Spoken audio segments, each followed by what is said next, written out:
Right, so we're back doing some jobs on Bob, and the other night I went out in him. It was quite late, I was coming back from the pub and hadn't had any drinks, that has to be said, and the steering felt particularly vague.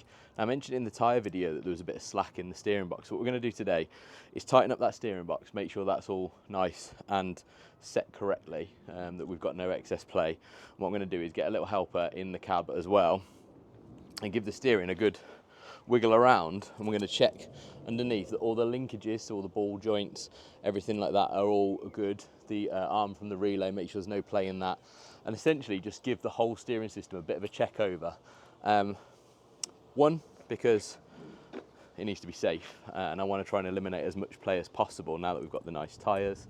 But also, I've made a purchase that's going to come probably towards the end of July, and we're being supported by Senor Barbo, and they do a power steering kit that is basically just a plug and play system.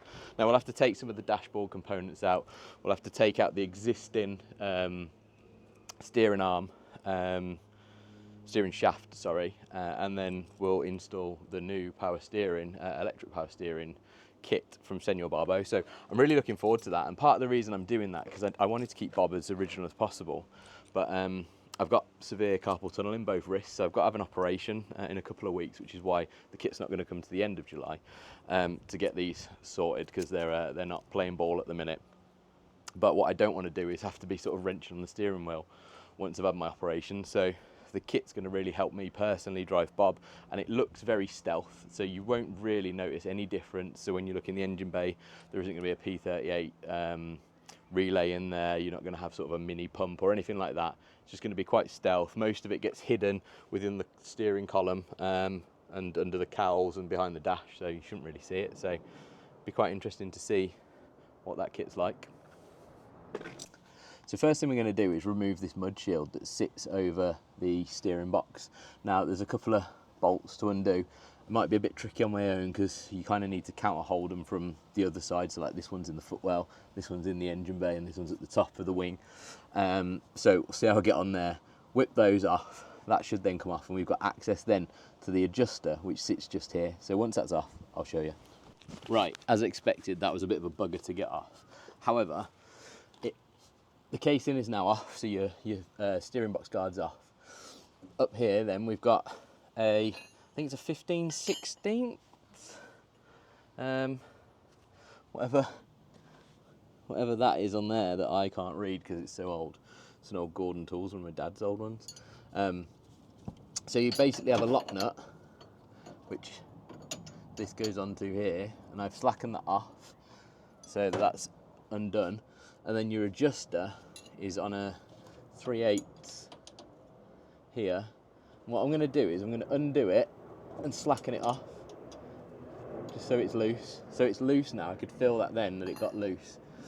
And what we're going to do is tighten it to the point where there's just a bit of resistance. So when you start turning it, you should feel it kind of start to get some resistance, and that's the point where you stop. So I'm going to put my lock spanner on, ready. That's on up there, and then this little fella, tighten up and just until it pinches up, so that's nice and loose. And then if you see with my spanner here, it's hard to tell because probably my arm's in the way, but nice and loose here like that. And then as we start to go around, it just gets stiff there, and we don't need to pinch that up. So to show you again, look, nice and loose, and then it starts to get resistance there, so that's where it just starts to engage. So we're going to hold that tight, or we just clamp this up. And there we go, that's it. So that should be adjusted up. So I'm just gonna see what free play we've got in the wheels now. So I've got Bob up on axle stands at the front. Now I just used the little bottle jack, just pump him up. Axle stands under each wheel. It looks like the wheels are touching the floor, but they are free moving. So I've literally only just gone up a couple of mil really, just to give it that clearance. Now what we wanna do, steering felt a bit notchy, so I'm wondering whether the box was over adjusted, but it's very hard to tell. So what we're going to do now is just have a look to see at what point do we get movement. Now I don't know if you can kind of see here, I'm moving that. If I crouch down, you probably see. So I can feel we've probably still got a little bit of play in there. The wheel, there is some play in the shaft. but as it gets tighter, yeah, there's still a bit there. So I think what I'm going to do is just undo that, nip it up a little bit more, and then give it a try. What we don't want to do is go too far with it, so it's all about sort of incremental adjustments now. But what I'm looking at there is there's a bit of movement in that wheel until I feel any movement. So I'm just trying to minimize that essentially. There is a bit of notchiness. The box might be on its way out. You know, we don't know how old that box is, and we didn't take it apart when we did the refurbishment. So it could be that the box is knackered and it needs a new one at some point. So you will get to the point where you just can't adjust out that slack. But I think we've got a little bit more to give in there. So let's just do that now. Right, a couple of other little bits that we should be checking as well. So now we've set the steering and I'm happy with that. We just need to check that the steering box has got EP90 in it. So I did check this recently and I'm not concerned. I haven't seen any leaks from this, so pretty sure this is fine, but we'll whip that filler plug off and just double check. And then the other area we need to check is, if you remember, we did the relay some time back that just sits behind the grill here. So we'll whip the grill off. We'll check the relay as well, make sure that's full of oil. So once we're done with checking fluids and we've ascertained that the relay and the steering box are full, the next thing to do is to do the wiggle test. So I just need to get one of my helpers out and we'll do that. But then we're pretty much set that everything is as good as it can be on the steering system. I think the steering box is probably going to need replacing at some point. So it's whether we look to put a Santana box on while we're doing the Senor Barbo conversion, because it might just make it all lovely and tight. But we'll check all the linkages first and make sure that we've got no play down there. But yeah, we should have a fairly healthy steering system, as healthy as it can be for Bob's age. Right, down in here, there's a bolt just there, and there's a bolt that sits behind it inside this bracket housing that kind of shields this arm. So the front bolt was nice and tight, this one. What I found was the back bolt down there, which you have to get a 5/8 socket on, kind of weave it behind the back of these brake pipes so it comes through, and then it goes in there, get it on, and then I've cranked that now nice and tight. But it was loose. It wasn't finger loose, you know, as if you could do it with fingers, but it did take quite a lot of turning up to nip it up and then give it a good crank. So that in there is just one to pay attention to, because you can't see it. I'm going to get my finger. So you've got one bolt there, and then straight across and at the back behind in here there's another one, both 5/8. So yeah, this one's quite easy because you can just get a spanner on that and crank it up. This one here, you have to feed an extension bar through behind brake pipes if yours are routed, similar to mine, and this loom, and then connect your socket, your ratchet on, and then give it a good crank and tighten that up. But that's done now, so that could have been causing a little bit of play in the system, so it's good we found that. Right, down there you can see our filler hole for the steering box. I've taken the bung out the top, so you can see in there we're not too far off the filler hole. You can see the EP90 has that sort of greenish glow when you get a torch on it, which is a good way to tell. So I'm just going to drop a little bit more in there, but other than that we'll just tighten it up. It's good to go. Right, I put a link down to this in one of my other videos, but just in case you need one, you can get them on Amazon. They're just Draper oil pump bottles, I think they're called, something like that. But if you Google that, they'll come up. Sealy do one, but Sealy is quite a bit more expensive than Draper. It never is. So we'll just get to pumping that in. There we go, it's right up to the top now. So it only took 3 pumps. So it's surprising. It looked like it had used a bit of oil, but actually it hadn't at all. So it's right up to the filler hole now.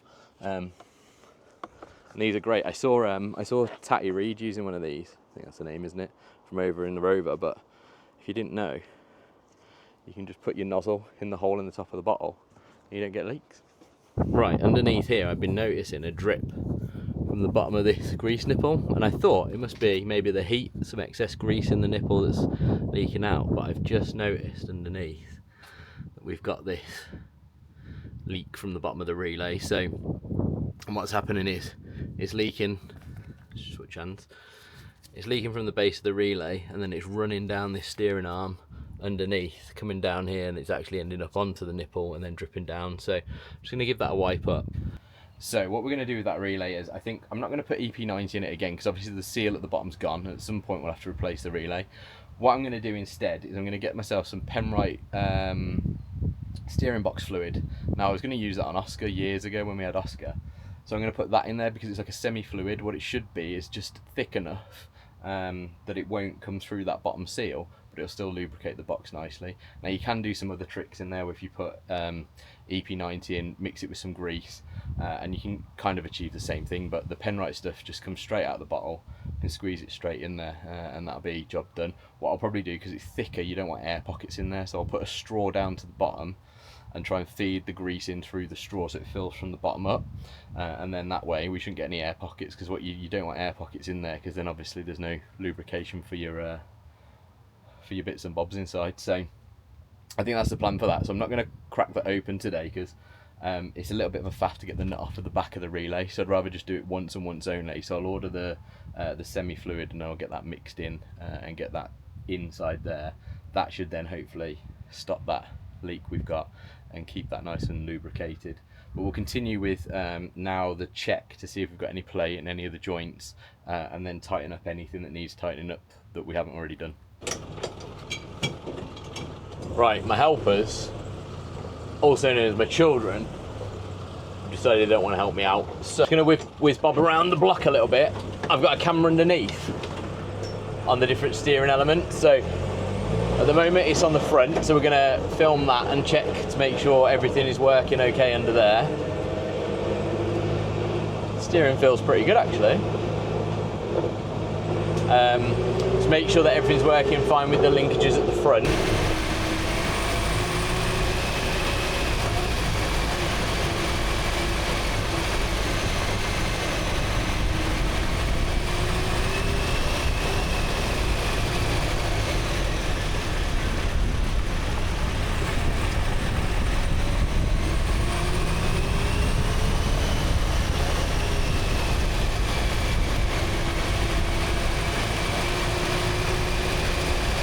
We're just going to do some sort of over-correctional steering and things like that around here.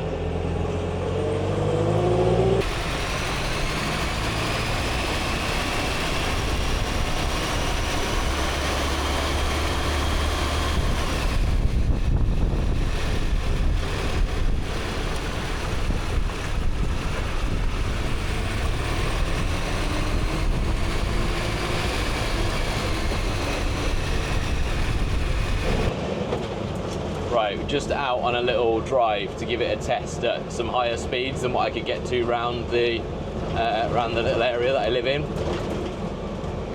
The manoeuvres are definitely more positive in the sense of when I'm just turning, it feels just like it's connecting and it's turning better. And I think that's where those bolts were loose on the steering box. What I've introduced now, and I think is the steering box adjuster needs a little bit more tightening, because I've introduced some free play. Now I think what might have happened is I think we maybe over adjusted it previously, which was why there was almost a bit of snagging when you were steering. But what I've got now is this road's a bit bumpy actually, so I might not be able to show you great, but there's definitely a looser amount of play in than there was previously. You can see that steering is really quite vague now in that bit there, so we need to correct that.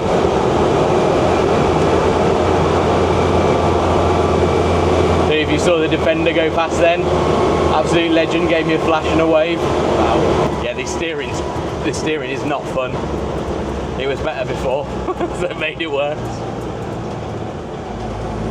Here we go. So fourth gear.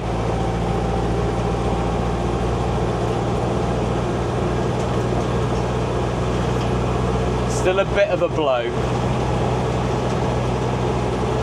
That chugging noise, you won't pick it up on the mic. Yeah, it's still there. He's pulling a little bit better, but not substantially. Right, that's done. So I've nipped it up a bit more, and we're way better now.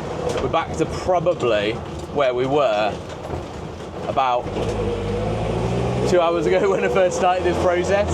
So he's steering now. You see the wheel will just go over some bumps. It's still got a tiny bit, but it's not as much as there was of that sort of free play in the middle. I bought the spanners with me, so what I might do down here is just pull over and just give it the tiniest of nips again. I'm pleased with it now. I could probably live with it like this, but there's just a bit there, and I'm like, am I chasing too much perfection in a series steering wheel? But if you look now, the wheels are straight.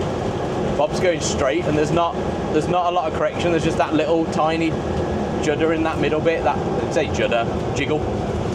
So I think it's probably worth it just to give it a whirl. If it's too much, we'll just back it off a touch again and then leave it where it is, but feels good.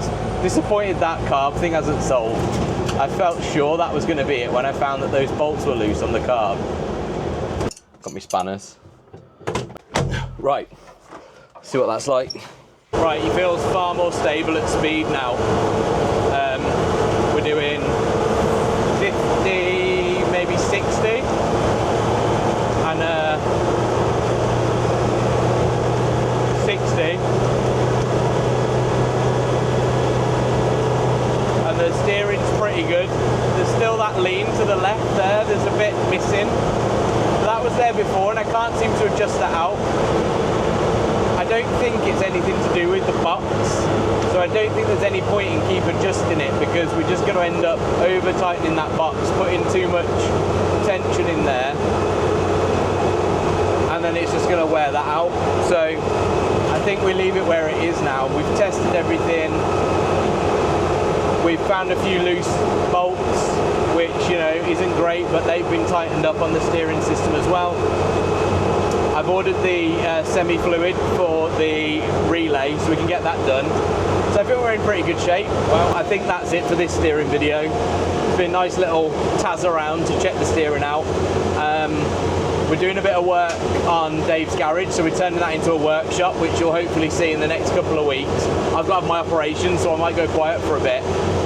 But then the video when we come back, hopefully, will be the Senor Barbo fitting of the power steering, the electronic power steering kit, which I think is going to be amazing. So do stay tuned. Hope you enjoyed the video, and we'll catch you in the next one.